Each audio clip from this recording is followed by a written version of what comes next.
Okay, welcome to Wednesday Night Slides number 86. This is going to be entirely a trip that I took last month out to Winter Rail in Albany, Oregon. So we shall get underway here. I got to share the screen. There's the share button. And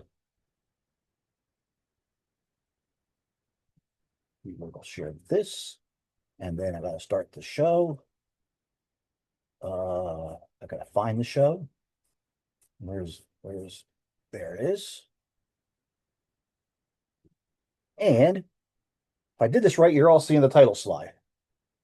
We are indeed. I can see it in Bluffton. Yes.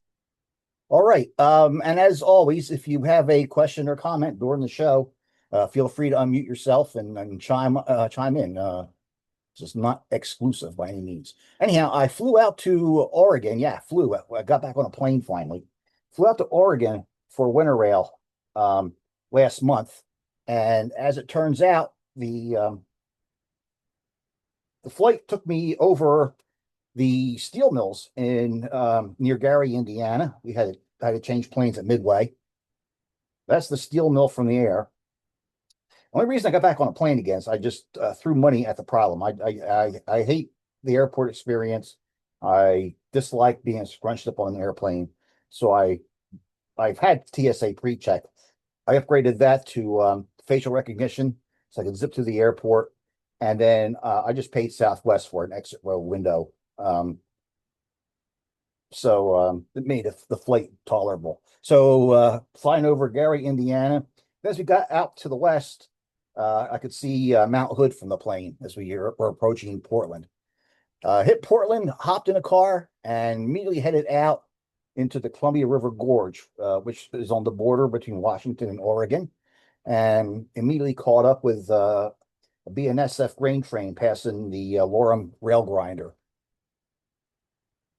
Bit of a rainy day, but it's kind of typical for the gorge. Here we are in Skamania, Washington, with an SD60M leading an eastbound train out of the siding in Skamania. This is the Portland section of Amtrak's Empire Builder at Home Valley. It is running 7 hours late through here at this point. Now, the gorge has BNSF on the Washington side and Union Pacific on the Oregon side. And the joke is that the trains are always on the opposite side of where you are. So across the river over in Oregon through the mist, I got this Union Pacific eastbound train. The trains were actually pretty plentiful where I was on the west side, or the north side rather, on the BNSF side. Here we see a train coming out of a tunnel and approaching Lisle, Washington. When the Spokane, Portland, and Seattle built this line, they built this causeway here, which separates the Columbia River on the left and Chamberlain Lake on the right. Out to Horse Thief Lake. The lake is in the foreground, and the Columbia is behind the train there. A eastbound train. I always get my directions mixed up on the west coast because in the east, everything heading toward the ocean is eastbound and away from the ocean is westbound. It's the opposite on the west coast. Over to the UP side at Rowena, Oregon, just before sunset. I got this stack train going west. Then at Rowena, old US 30, the original Columbia River Highway, takes up off over the mountains or into the mountains there along the ridge. So I went up that to the overlook at Rowena to do some night shots. We are looking down at Rowena into the gorge. That's Interstate 84, the two thick lines on the right. But we got a train in the picture here too. You see that green dot down there? That's a green signal for a eastbound train. And the eastbound train is that thin light that goes through the curve there. The locomotive's headlight lit that up. It's going away towards that green signal. I did not have a cable release with me. So the longest exposure I could do was 30 seconds. So I couldn't get the train winding through the entire curve from the bottom of the picture up. I had to sort of guess where to put the train. I'd open up the shutter for 30 seconds, let it drift through. Looking across the river, Lyle, Washington is across there. And the thick, bright line there is a westbound BNSF train. The line begins in the center of the picture where I opened the camera up. Train is moving center to left. And there's a gap in there. That's where it goes through a short tunnel in the gorge there. Back over on the UP side, here comes a westbound train. The signal is once again near the center left. It's red now, putting a red glow out. And the train is the inside of the three curves there, the outside two, once again, being I-84. And once again, I had to guess where the train was going to be in the frame over the course of 30 seconds. Heading back to my motel in the Dalles, Oregon, I discovered a Sinclair dyno. There are two Sinclair stations in the Dalles, and both have dynos. I shot the one out near the hotel before. This is the one that's in town. Next morning, I got up and headed to Avery, Washington, on the BNSF side still. Here we see Rocky the Goat, who is the mascot of the Great Northern. I did not have the heart to tell Rocky that he was not on the Great Northern, but was on the Spokane, Portland, and Seattle at this point. From Avery, you can look back towards the Dalles and Dallesport and get this shot here of a train skirting the Columbia with Mount Hood in the background. That same train winds around and comes under the bluffs here with an ES-44 DC on the point. He's approaching the town of Wishram, which still has a yard. And then one more shot of the same train, wider angle lens with a mountain in the background. Still at Avery, I dropped downhill and got this train here coming out of the sun, heading west. And then I saw a UP train on the other side. So I hopped in the car and crossed the river and beat him to Biggs, Oregon, with this cool shot of eastbound with Mount Hood in the background. The wider angle shot is actually pretty good here too. And then we had a little bit of a bonus in the third unit in the consist. Was one of Canadian Pacific's military units. Back over to Avery. Got this westbound train. And a lot of the BNSF grain trains have DPUs, distributed power units, on the rear.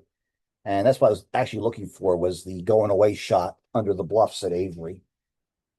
From here, I went back into the Dalles, and this program is going to be pretty varied. I hit a lot of my different things I photograph over the course of the trip, not just trains, but some other things.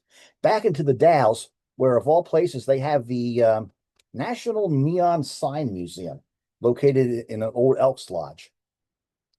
Now, of course, this is not neon, but to tell the story of neon, they have some older signs there as well. It's set up very much like the American Sign Museum in Cincinnati. You start off with the non-neon stuff lit with bulbs and backlit stuff like that, backlit glass like the lunch sign. We're back to the main screen, Steve. You are?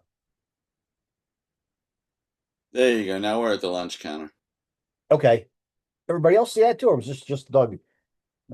Now we got the redwoods here, and then now you're back with the lunch and drug signs. Weird. I wonder how that happened. All right. Onward. But then you round the corner into another room, and we get into some of the cool neon, little shell sign.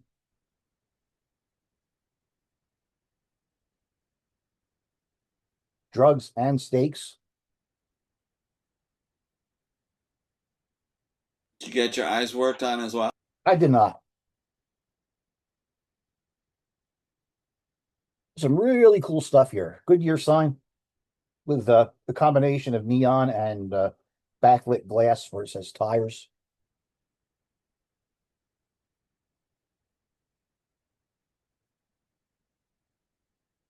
And here's a selection of some of the signs. Now, this is actually what's in the museum here is actually only about 5% of what's in the collection. And the collection is actually a privately owned collection. One guy owns all the stuff.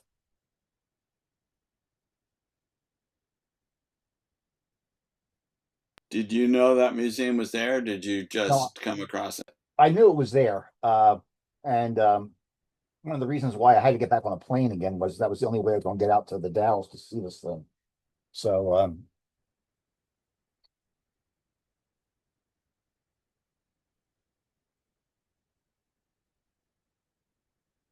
was a bit of an inspiration to get back out west again.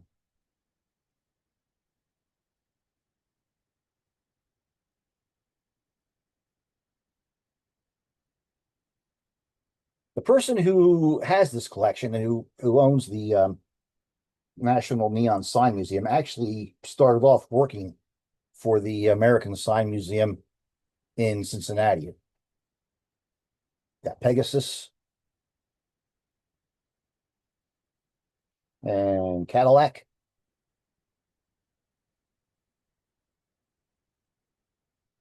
Buster Brown and Tig.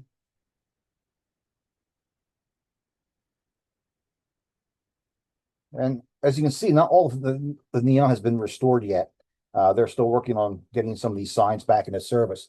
Like the American Sign Museum, their philosophy is that the sign itself, which has been out in the weather, all the nicks and dents are part of the sign's history. So they don't touch the actual sign itself. All they do is restore the neon.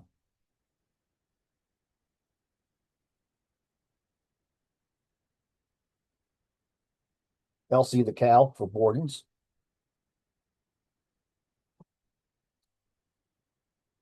And you got a Greyhound sign back there. Another view of the Coke sign. This came from Union Station in St. Louis. Then on the top floor of the Elks Lodge, much like the American Sign Museum in Cincinnati, they're putting together a Main Street display, storefronts with signs.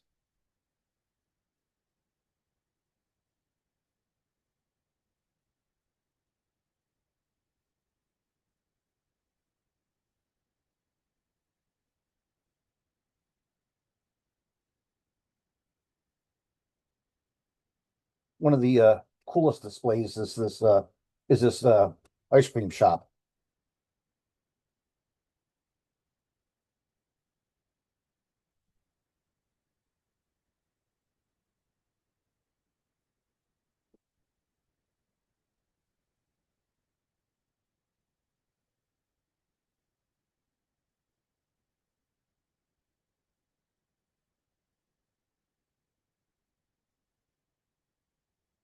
All kinds of neat stuff there.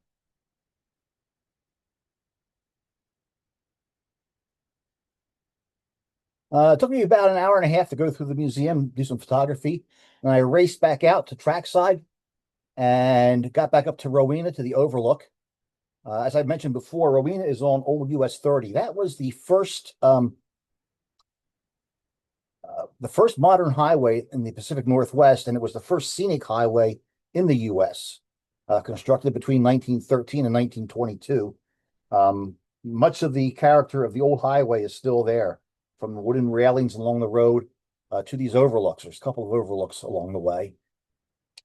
Looking down from Rowena, one of the old US 30 overlook points with a UP train going underneath.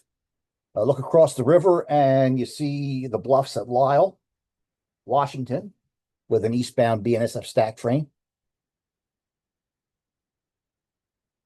And there's a arch bridge, two arch bridges, one for the highway, one for the railroad at Lisle. This train here was going east and he met a westbound on a surprisingly still day in the Columbia. Usually there's high winds and you don't get that reflection very well. That little tunnel I mentioned back in the night shot, looking across at Washington, here's that little tunnel right here with a westbound grain train going through it. And still looking back over at Lisle, we got a train with a former Santa Fe war bonnet heading east. Came down from Rowena, crossed the river back to the Washington side. This is actually the DPU on the back of a coal train with Mount Hood in the background. The BNSF side has a number of tunnels. This is Tunnel 6 with an AC-44 CW popping out of it. The tunnels are short, and both the highway and the railroad poke through these tunnels all along the Columbia. Same tunnel, wider angle lens.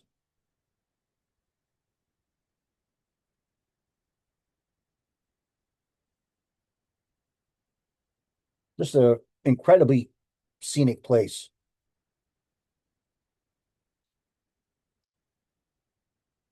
Went through Stevenson, Washington, and they had a Sinclair dyno wearing a scarf. And then back to the trains. This is at Home Valley, Washington, with a westbound stack train.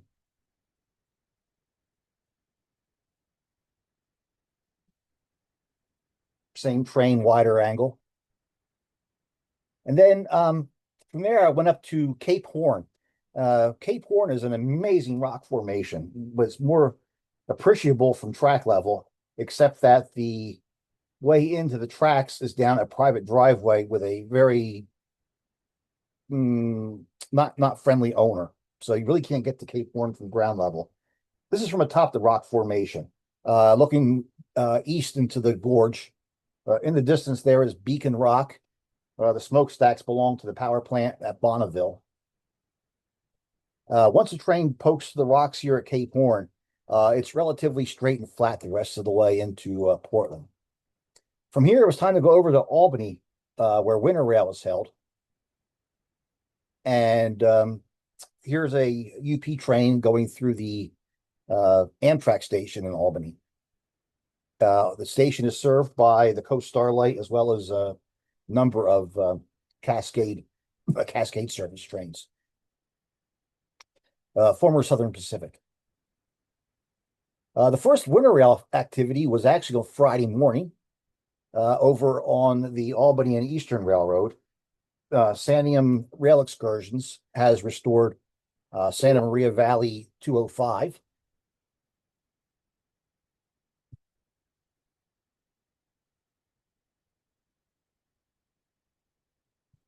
And they had an excursion for Winter Rail participants.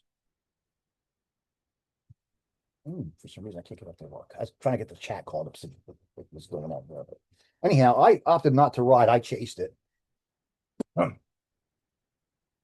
Yeah, this is just leaving the station in Albany.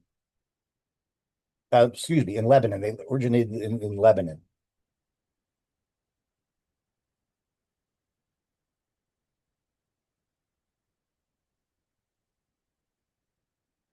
Nifty little locomotive.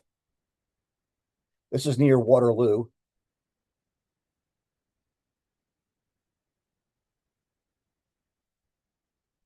And the Albany and Eastern still has some forest products customers along it.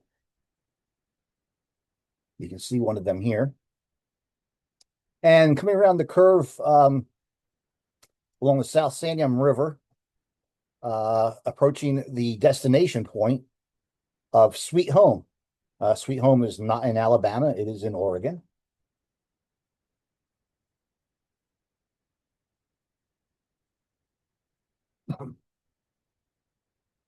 And then at Sweet Home, because this was a special excursion, they did a couple of photo run-bys. For the first run-by, I kind of held back, let the paying customers get into the photo line. You see some of the customers along the left side of the photo there. But then for the second run-by, I kind of worked my way up and filled in behind the photo line to get this shot here of the actual run-by. The railroad's heritage is actually Oregon Electric, although there were never any wires run on this part of the railroad.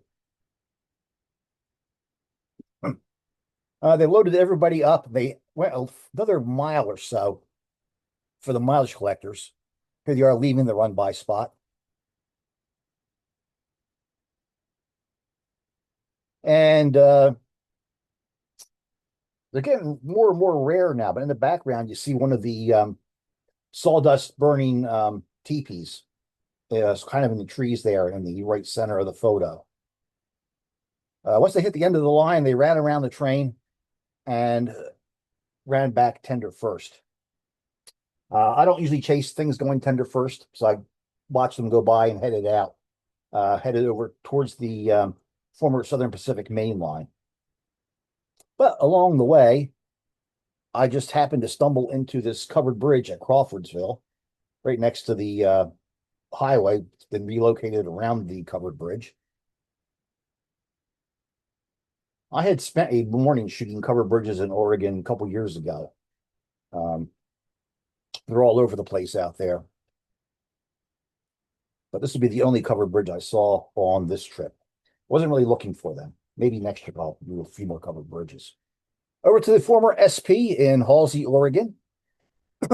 Southbound Cascade Service train. Amtrak NPCU, that's non-power control unit, 90251, which started life as F40 251. Leads it is now a cabbage car, combination cab car and baggage car. No traction motors in it. All it does is lead the train while being pushed by a locomotive in the background. And you should have the Amtrak. baggage car back, cabbage car back. Okay.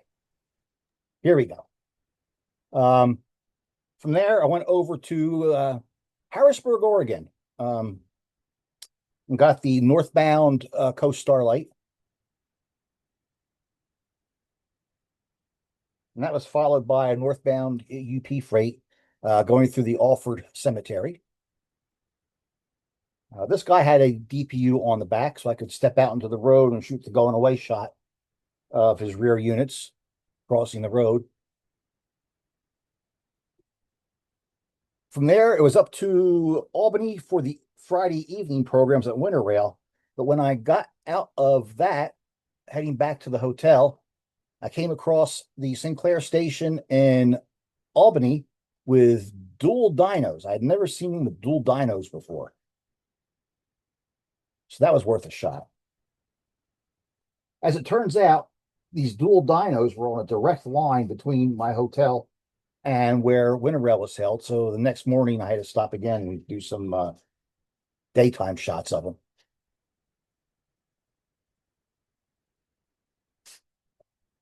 And also on a direct line between my hotel and Winter Rail was this roadside giant, this prospector and his donkey in a closed automobile sales lot, car dealership.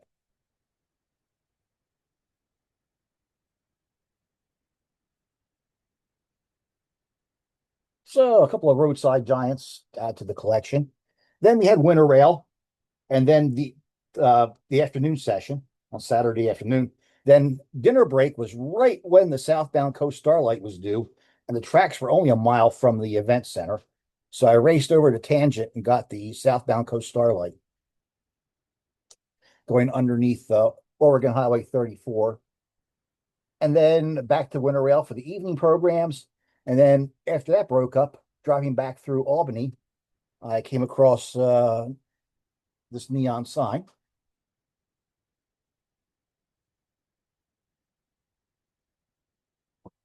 With Winter Rail over with, the next morning, Sunday morning, I got up.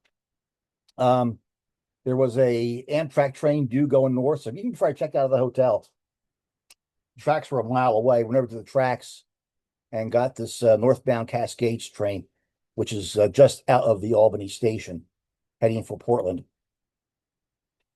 Portland and Western has the tracks in the foreground, OE Junction. Picked up this freight train. Then I stopped in Kaiser, Oregon to hit the In-N-Out burger place, again, In-N-Out burger, which is very tasty.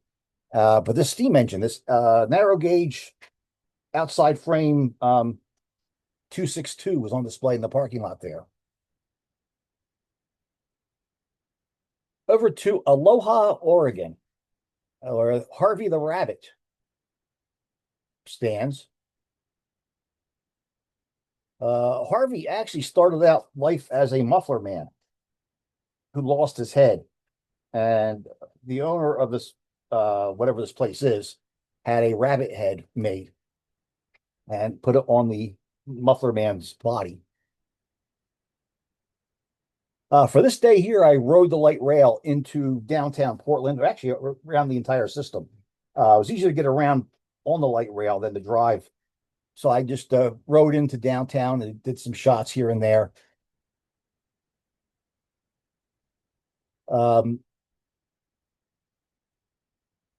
This is the Max light rail. It's kind of neat because they got these big two-car trains, which are really light rail trains, but they rumble down the street just like a streetcar. It's pretty neat to see. Here's a train going by through Courthouse Square in Portland. The Pioneer Courthouse was built in stages between 1869 and 1903, and it's the oldest federal building in the Pacific Northwest and the second oldest federal building west of the Mississippi River. This is on Southwest Morrison Street. The Nines is a luxury hotel in downtown. And of course, Oregon, you got to have beaver. So here we have a beaver pond with some not very active beavers in it. Over to the Interstate Rose Quarter station, which has this neat moss-covered approach to it. In the background, you've got the Broadway Bridge. Then beyond that is Interstate 405, and they both cross the Willamette River.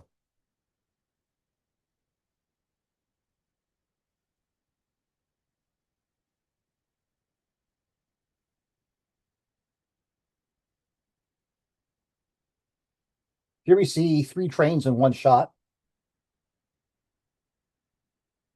Most of the downtown section on the Max line has multiple lines on it. The color codes, red, green, blue, et cetera, et cetera.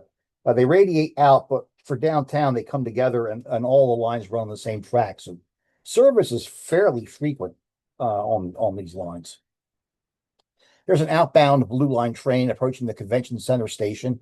Portland is known as the Rose City, but those aren't roses you see there in the foreground.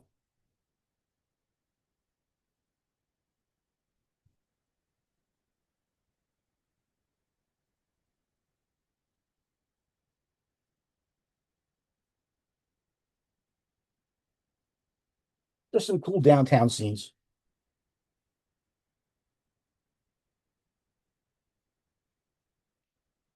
And I rode back out of town, and part of the system, but not much of it, just a station, is located underground. So there is one tunnel on the line. Here's an inbound Max train.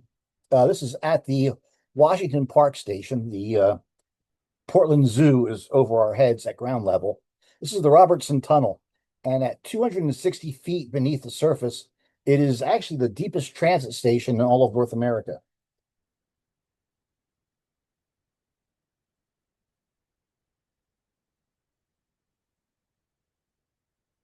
I was fortunate. Here we see car 113. Car 113 is a Type 1 car. They were the original cars on the Max system. They entered service back in 1986. And this is one of the last Type 1s in service. I actually wound up riding this twice and photographing it this one time during my rambles around town.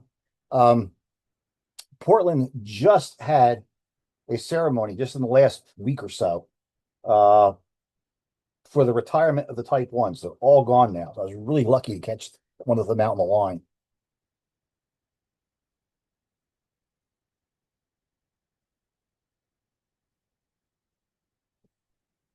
And here we are. It's beginning to rain now. Can't have Portland without rain. There's 2 distinct light rail systems in Portland, the Max and then the Portland streetcar, which is runs a streetcar service. The cars aren't as big and heavy as the Max cars, but the lines do intersect, and in fact, they even share track in places. Um, Here we are at Southwest Yamhill Street and Southwest 10th Street in downtown Portland. You got a Max light rail train crossing right to left, and a Portland streetcar approaching. This is at the Central Library Station, and the brick building is the Multnomah County Central Library. Here's a Portland streetcar going by. And we have the Max. And when I'm in a city like this with a good transit system, I like to go out after as the sun is setting and do twilight and night shots.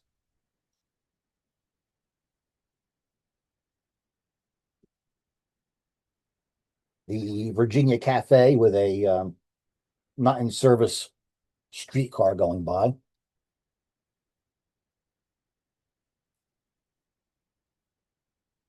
Another streetcar. And the Max.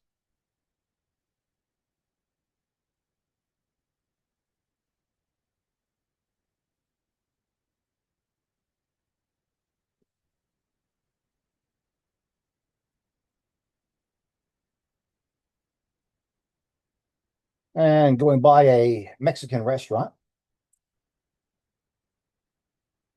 And the streetcar on the other set of tracks going by the taqueria.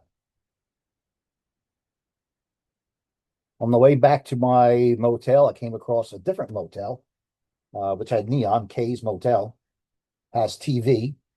That's a big selling point. Next morning, back into the gorge, back to Skamania. This westbound train. And then still at Skamania, eastbound train. Same train, just different same spot, wider lens. And the going away shot of his DPU. He wound up having to meet.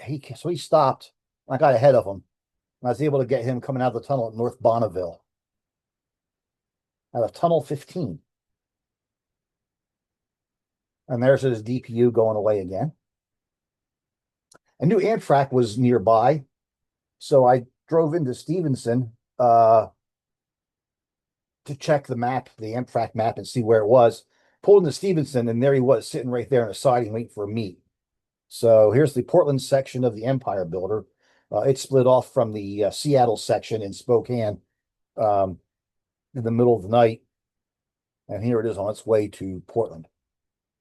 While in Stevenson, I went back to that Sinclair station with Dino, and Dino had traded in his scarf he had earlier for some flowers.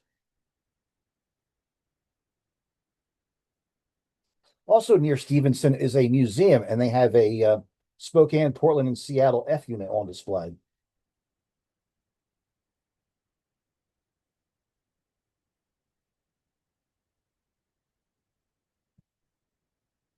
On the east side of Stevenson, there's a small cemetery, which provides this view of a westbound train. And then turned around to get the DPUs.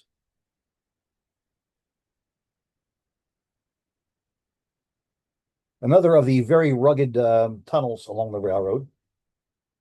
That's actually a DPU pushing a train going into the tunnel here. This is near Hood, Washington.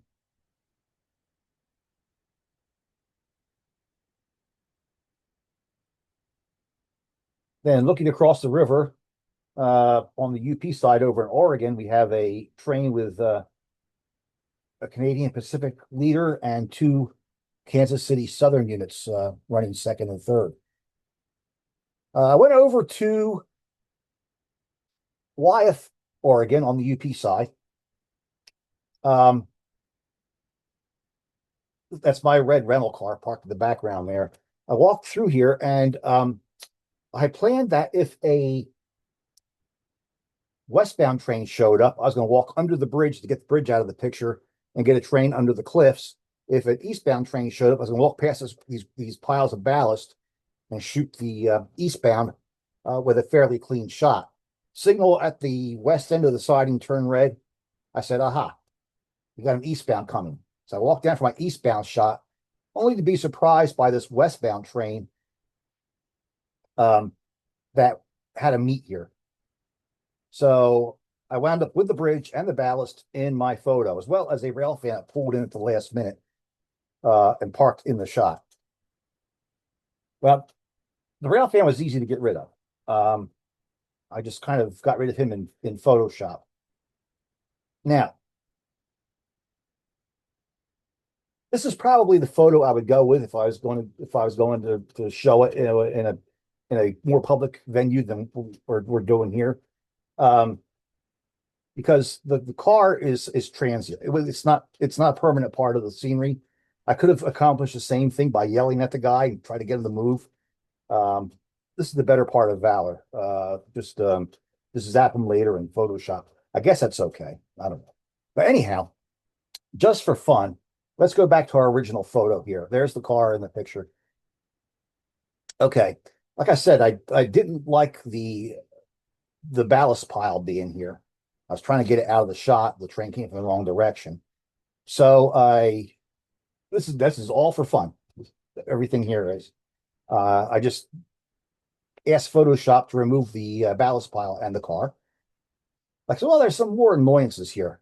Got that fence. You got my car parked in the shot. Wonder if I can get rid of those. Oh, and this ballast in the foreground bothers me. I asked Photoshop to add some wildflowers.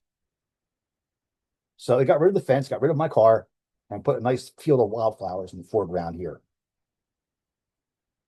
And remember, my original thought was to walk under the bridge and get it out of the shot. So I asked Photoshop, can you remove the bridge? And just for fun, I also added the Vista House, which is an overlook on Old US 30. I added it to the top of the mountain. It is not on that mountain. It's on a different mountain. But I added it to the top of this mountain just for fun. This is what I accomplished in Photoshop.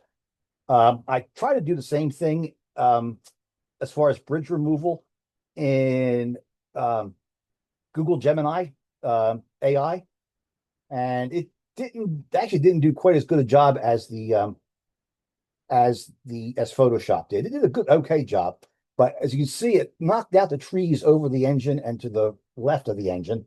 There they are. So I'm not sure, if those mountains in the background are actually there or not, or whatever. The Photoshop version left the trees, but this is a totally fake scene. I went up to Vista House, which is not there. It's on a different mountain, like I said. And from Vista House, I can shoot across and get a train over at Washougal, Washington. This is Amtrak's Portland section of the Empire Builder again.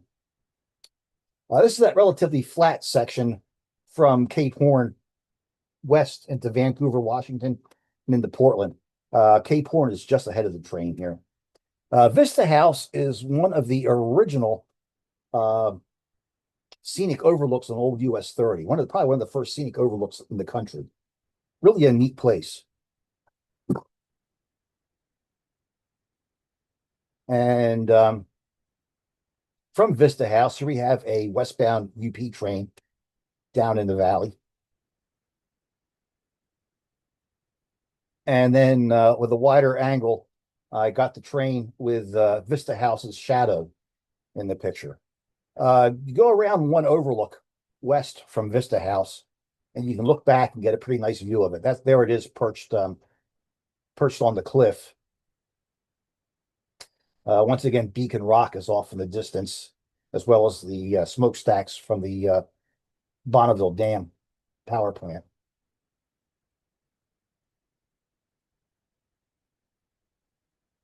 And then when I'm out in Oregon, usually my last stop of the day of the trip is in Vancouver, Washington. The train station there is a really nice place to watch trains. So I spent my last evening shooting Amtrak and freights right there in the Vancouver station. The bridge goes over the Columbia. Portland, Oregon is on the opposite side of the Columbia here. Union Pacific train ready to go into Portland. And an Amtrak cabbage. And then off to the motel. But along the way, once again, I spotted some neon. Got affordable bail bonds. You also have Elvis in the window here.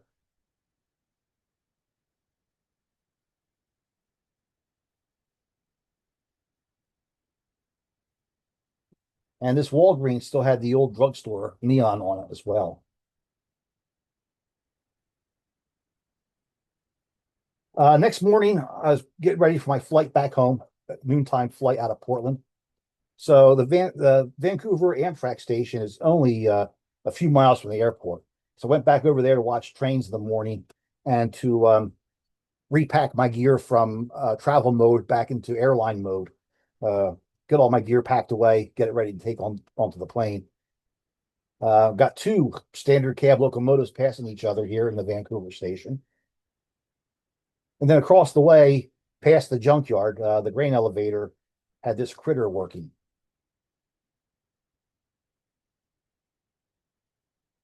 Train coming across from Portland. Now, about this time, I started getting notices on my phone that my flight out of Portland was delayed for 30 minutes. Okay, not bad. I had an hour and a half layover in Denver. I was still good. So, carried on. Here's Portland and Western. They come into Vancouver. Here they are leaving town. And UP Freight, busy place. Meanwhile, my flight went from 30 minutes late to an hour and 40 minutes late. 10 minutes past my departure from Denver. So I called Southwest right away to discuss options. And I'm actually holding onto the phone with one hand, talking to Southwest and shooting with the other hand to get this shot here.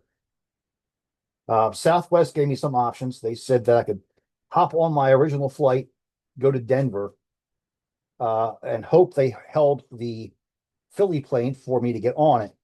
But there's no guarantee. And if they didn't hold it, I'd be spending the night in the Denver airport. Or I could rebook on a red eye that night that went to Midway and on the Philly.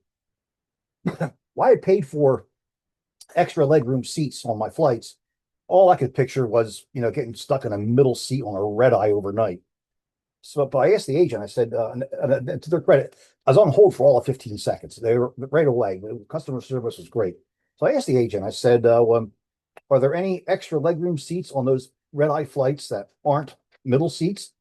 And she said, yeah. She said, in fact, if you want your exit row windows, they're available on both flights. I said, done. Put them on the red eyes. That'll work. So now here I was in Vancouver, and suddenly I had a day to kill. My flight wasn't out until midnight now. They do check baggage here in Vancouver. We see the baggage cart coming out. So I headed north from here. I hadn't done anything north for a few years. Went north, got to Kalama, Washington, and got the southbound Coast Starlight going through the signals. Then I wound up spending most of the rest of the time in Felita, Washington. Northbound Amtrak train. The line was pretty busy. Northbound BNSF grain train. Southbound Amtrak train. Northbound grain train again.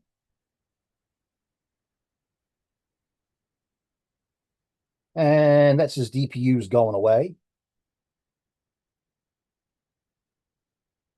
And another northbound train with his DPU going away. And then finally, the northbound Coast Starlight. Well, not quite finally, because we got a southbound Amtrak train. So pretty busy there. It was time for dinner. Portland's got a nice chain of hamburger places called Burgerville. So I went over to Burgerville, had a burger, and they also had some neon there.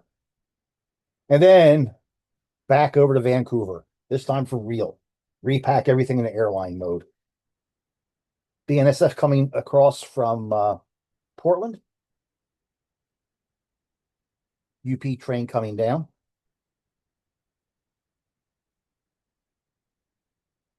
Amtrak Cascades train going north. UP train.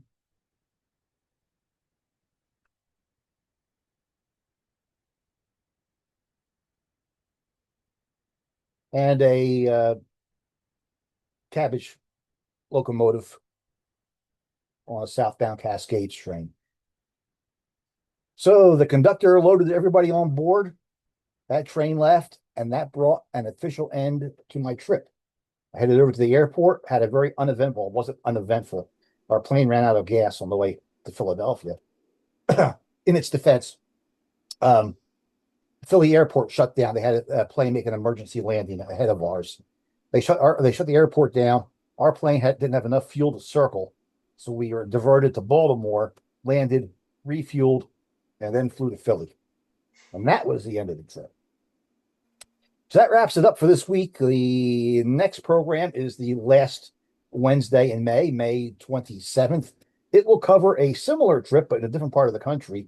I just got back from a 6-day trip to Indianapolis. Once again, a real mixture of things: neon, trains, covered bridges, roadside giants, the works. That'll be next month. So I want to thank everybody for watching, and I'll see you all back.